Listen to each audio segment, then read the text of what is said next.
Hello दोस्तों, आप सबका स्वागत है मेरे चैनल एमबीए विद ऋषभ में। और आज का टॉपिक है कि management as a science and as a art. तो मैनेजमेंट एक तरह का साइंस भी है, एक तरह का आर्ट भी है। तो इसका कंक्लूजन हम लोग देखेंगे आगे चल के। सबसे पहले हम लोग देखेंगे कि मैनेजमेंट एज ए साइंस कैसे काम करता है। सबसे पहले है कि science is a systematic body of knowledge. Science जो है एक प्रकार का सिस्टमेटिक बॉडी है, होता है ज्ञान का, दैट एक्सप्लेन जनरल ट्रूथ और the operation of general laws. उसमें कुछ जनरल लॉज होते हैं, ठीक। और वो जो भी लॉज होते हैं जनरल, वो प्रूफ के थ्रू उसको गेन किया गया होता है, ठीक है, एक्सप्लेन एक्सप्लेन किया गया होता है। इसलिए वो क्या होता है कि सिस्टमेटिक नॉलेज का बॉडी होता है। नेक्स्ट बात करें, देयर आर सम की पॉइंट्स। इसके कुछ की पॉइंट्स हैं, इसके बारे में हम लोग डिस्कस करेंगे। तो सबसे पहला है कि सिस्टमाइज्ड बॉडी ऑफ नॉलेज, एक प्रकार की सिस्टमाइज्ड बॉडी है नॉलेज का। तो इसमें ये बोल रहा है कि science is based on cause और इफेक्ट रिलेशनशिप। यानी कि साइंस एक प्रकार का एक फैक्ट बेस पे चलने वाला एक प्रकार का ये है, इफेक्ट रिलेशनशिप गेन करता है। जैसे कि एग्जांपल के तौर पर अगर हम लोग देखें कि an apple fall down on on the earth due to gravity law.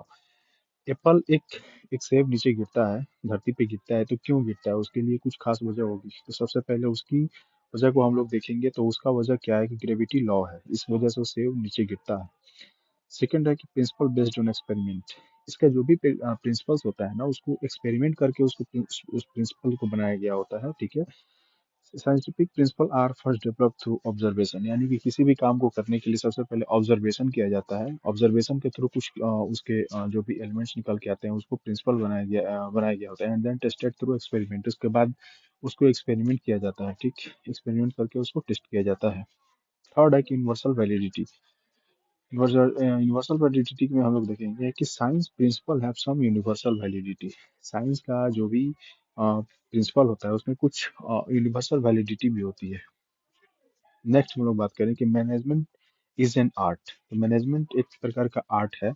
इसको हम लोग कैसे देखते हैं कि आर्ट इज ए स्किलफुल और personal application of existing knowledge to achieve desire results.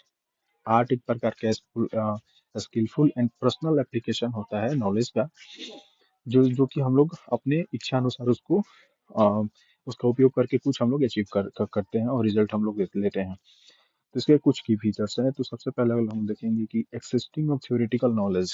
ये एक प्रकार का थ्योरेटिकल नॉलेज है। इसका कोई एक्सपेरिमेंटल बैकग्राउंड नहीं होता है। जो भी आर्ट होता है वो सिर्फ एक प्रकार का थ्योरेटिकल नॉलेज ही होता है। इसका कोई एक्सपेरिमेंटल नहीं होता है एज ए साइंस। साइंस की तरह इसका कोई एक्सपेरिमेंट इसका नहीं होता है, इसलिए इसको बोला गया है कि थ्योरेटिकल नॉलेज है बस। यानी कि literature, public speaking, dancing, acting, music, इस तरह का एलिमेंट इसमें इंक्लूड होता है। सेकंड है कि पर्सनलाइज्ड एप्लीकेशन। ये एक प्रकार का पर्सनलाइज्ड एप्लीकेशन है। More than one speaker, dance, singer, writer, always different, demonstrating their art, ठीक। थर्ड बात करते हैं कि based on practice and creativity. जो ये आर्ट होता है ना, मैनेजमेंट एज ए आर्ट होता है, ये हमेशा किस पे बेसिस होता है? प्रैक्टिस और क्रिएटिविटी पर बेस्ड होता है।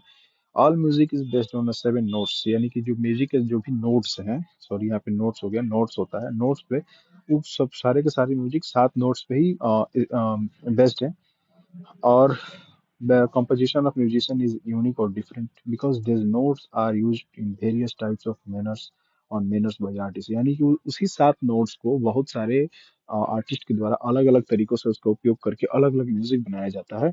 इसलिए उसको क्या बोलते हैं कि हमेशा उसकी क्रिएटिविटी अलग अलग होती है। हर लोगों की क्रिएटिविटी अलग अलग होती है, हर हर लोगों की प्रैक्टिस अलग अलग होती है। तो ये इसी बेस पे काम करता है कि आपके पास कितना प्रैक्टिस आप कर सकते हो, एंड अपना खुद का क्रिएटिविटी उसी काम को करने के लिए अलग अलग तरीके से उस काम को कैसे करना है, अलग अलग क्रिएटिविटी दिखाना ही ये इस पे बेस्ट होता है, ठीक। अब इसमें एक और टॉपिक ऐड है कि मैनेजमेंट एज ए प्रोफेशन। इसको हम लोग कैसे देखते हैं? तो the term profession is defined as an occupation backed by knowledge and training, to which entry is regulated by a representative body। Profession का कहना है कि प्रोफेशन के टर्म में मैनेजमेंट का ये रोल होता है कि डिफाइंड एज एन ऑक्यूपेशन, एक प्रकार का ये व्यवसाय हो जाता है, ठीक। बैक्ड बाय नॉलेज, जो कि नॉलेज के बेस पे काम करता है, ठीक। किसी के पास अगर किसी भी स्पेसिफिक फील्ड के बारे में अगर नॉलेज होती है तो उस पे क्या होता है कि वो एक प्रकार का उसका ऑक्यूपेशन बन जाता है, उस फील्ड का वो माहिर बन जाता है, स्पेसिफिक वो उसका एक फील्ड हो जाता है। And training and to which entry is regulated by a representative body, यानी कि उसी काम के उसी नॉलेज के थ्रू और उसी फील्ड के जो भी मतलब उस फील्ड में से रिलेटेड जो भी ट्रेनिंग होता है, उस ट्रेनिंग के अकॉर्डिंग उसको ट्रेनिंग लेके और एज ए प्रोफेशन काम किया जाता है, ठीक है। और इसका इस फील्ड में रेगुलेशन रेगुलेटेड क्या होता है कि इसमें जब भी एंट्री होती है तो एक रिप्रेजेंटेटिव बॉडी की होती है जो कि उस फील्ड से रिलेटेड स्किल्स हो, उसके पास नॉलेज हो एंड ट्रेनिंग ऑलरेडी ट्रेंड हो। तो एक प्रकार का ये प्रोफेशन मैनेजमेंट हो गया। इसके की पॉइंट्स क्या है कि well defined body of knowledge, all profession is based on well defined body. जितने भी प्रोफेशन होते हैं ना, जितने भी प्रोफेशन होते हैं, सबके सब वेल डिफाइंड बॉडी पे निर्भर करते हैं ऑफ नॉलेज। सभी को ज्ञान होना चाहिए, नहीं कि नॉलेज होना चाहिए उस फील्ड से रिलेटेड।